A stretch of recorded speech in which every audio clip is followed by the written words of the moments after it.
পোড়াকের এই পরিবর্তনের কারণে শিমুলকেই দায়ী করতে থাকে মধুবালা দেবী। হ্যাঁ বন্ধুরা, কার কাছে কয় মনের কথা সিরিয়ালে আজকের পর্বে তোমরা এরকমটাই দেখতে পাবে। পুরো গল্পটা জানতে হলে প্লিজ লাইক দিয়ে সঙ্গে থেকো। শিমুলের বিরুদ্ধে মিথ্যে সাক্ষী দাঁড় করিয়ে দেয় পলাশের উকিল। মিথ্যে সাক্ষী এসে সাক্ষ্য দেয়। সে বলে যে শিমুল ম্যাডাম আমাকে ওই অন্ধকার রাস্তাতে আমাকে অ্যাটাক করতে বলেছিল, আর বলেছিল যখন অ্যাটাক করবে তারপর যেন আমি যখন বলবো ওখান থেকে পালিয়ে যাই। তারপর যখন আমি শিমুল ম্যাডামের উপর অ্যাটাক করি সেই সময় পুলিশ আসে, আমি ওখান থেকে পালিয়ে যাই, ছুটে বাড়িতে চলে আসি। তারপরে ম্যাডামকে আমি জিজ্ঞাসা করি যে এটা কি হলো। তখন জজ সাহেব বলে কেন আপনি এটা করেছিলেন। তখন সেই লোকটি জানায় যে শিমুল ম্যাডাম বলেছিল এটা একটা নাটক, এটা নাটকের একটা মহড়া, শুধুমাত্র করছি, তুমি এটা করবে, তুমি তার বিনিময়ে টাকা পাবে। আর আমার স্ত্রী অসুস্থ, সেই জন্য আমি এটাতে রাজি হয়ে গিয়েছিলাম। কিন্তু যখন পেপারে দেখি তখন আমার অনুশোচনা হয় যে আমি এটা কি করেছি, আমার কারণে একজন নির্দোষ লোক ফাঁসতে বসেছে। তাই আমি এসেছিলাম থানাতে সত্যি কথা বলতে। সেই সময় উকিলবাবুর সাথে আমার দেখা হয়। তিনি বলে যে কোনো ভয় নেই, আমাকে সব সত্যি কথাটা বলো। আমি উকিলবাবুকে সব সত্যিটা খুলে বলার পর আমাকে উকিলবাবু আশ্বাস দেয় যে আমার কোনো শাস্তি হবে না, কারণ আমি তো কোনো কিছু জেনে শুনে করিনি, ওই ম্যাডামের কথাই করেছিলাম। ম্যাডাম আমাকে বলেছিল এটা একটা নাটকের অংশ, তাই আমি করেছিলাম। তখন শিমুল বলে যে স্যার আমি এসব কিছুই বলিনি, আর আমি এই লোকটাকে কখনো দেখিইনি, আমি কি কেন এনাকে এসব বলবো। কিন্তু শিমুলের কোনো কথাই বিশ্বাস করে না জজ সাহেব। জজ সাহেব বলে যে ইনি যে মিথ্যে কথা বলছেন তার বিরুদ্ধে কি তোমার কোনো প্রমাণ আছে। তখন শিমুল বলে যে না, কোনো প্রমাণ নেই, আমি তো এই লোকটাকে চিনি না, উনি যে আমাদের স্কুলের কাছে চানাচুর বিক্রি করে, তাহলে আমাদের স্যার ম্যাডামরাও তো ওনাকে চিনবে, আর উনিও চিনবেন। তখন লোকটি বলে যে না, আমি স্কুলের সামনেই তো চানাচুর বিক্রি করি না, আমি পাড়ায় পাড়ায় ঘুরে ঘুরে বিক্রি করি।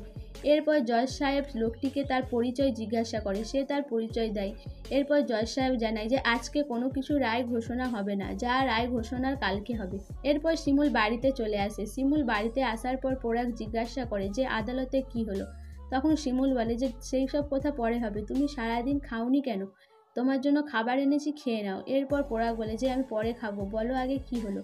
এরপর শিমুল জানায় যে আদালতে পলাশারে একটা মিথ্যে সাক্ষী এনে দাঁড় করিয়েছে। সে বলছে নাকি আমার উপরে সে অ্যাটাক করেছিল, আমি তাকে নাকি অ্যাটাক করতে বলেছি। এইসব মিথ্যে সাক্ষী দিয়ে আমাকে ফাঁসানোর চেষ্টা করছে। আমি জানি না কালকে আদালতে কি হবে, হয়তো কালকে রায় বেরোনোর পর আমার জেলও হয়ে যেতে পারে। আমি শুধু ভাবছি আমার জেল হয়ে গেলে তোমার দেখাশুনো কে করবে, তুমি কিভাবে তোমার চিকিৎসা হবে, এইসব ভাবছি। তখন পোড়াক বলে আমি তো স্বামী হয়ে তোমার পাশে দাঁড়াতে পারছি না, তুমি আমার কথা এত ভাবছো। এরপর শিমুল বলে যে ভাতটা খেয়ে নাও।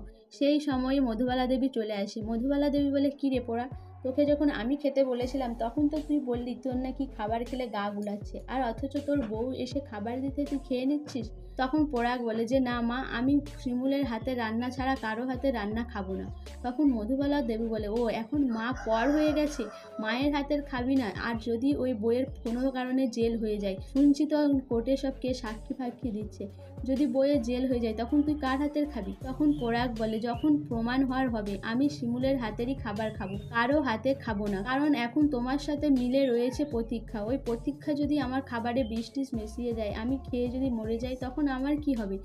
আর তাছাড়া তুমি তো আগের মতোই নেই। তখন মধুবালা দেবী বলে যে প্রতীক্ষা এত ভালো মেয়ে, সে ভালোবেসে তোর জন্য রান্না করছে, আর তুই তার নামে এইসব ভাবছিস। বৌমা কি তোকে এইসব কুমন্ত্রণা দিচ্ছে, আর বৌমার কথা শুনেই তুই আজকে এইসব বলছিস। তখন পোড়াক বলে যে না, কেউ আমাকে কিছুই বলেনি। তখন শিমুল বলে যে কি বলছো মা, তুমি এখন তোমার ওই প্রতীক্ষার কথা শুনে আমাকে ভুল বুঝছো, তুমি দেখবে একদিন নিজের ভুল বুঝতে পারবে।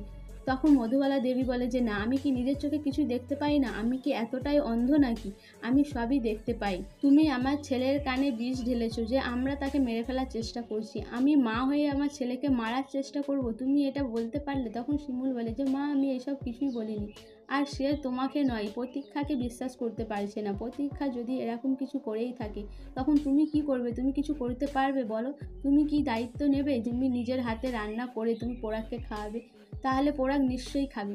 মধুবালা দেবী আর কিছুই বলে না। তো বন্ধুরা, এই মিথ্যে সাক্ষীর কারণেই কি শিমুলের জেল হয়ে যাবে, না লাস্ট মুহূর্তে পোড়াক গিয়ে সাক্ষী দেবে? তোমাদের কি মনে হয় অবশ্যই আমাকে কমেন্ট করে জানাবে। আর আমার ভিডিওটা ভালো লাগলে প্লিজ সাবস্ক্রাইব করে দিও, আর লাইক কমেন্ট শেয়ার করো।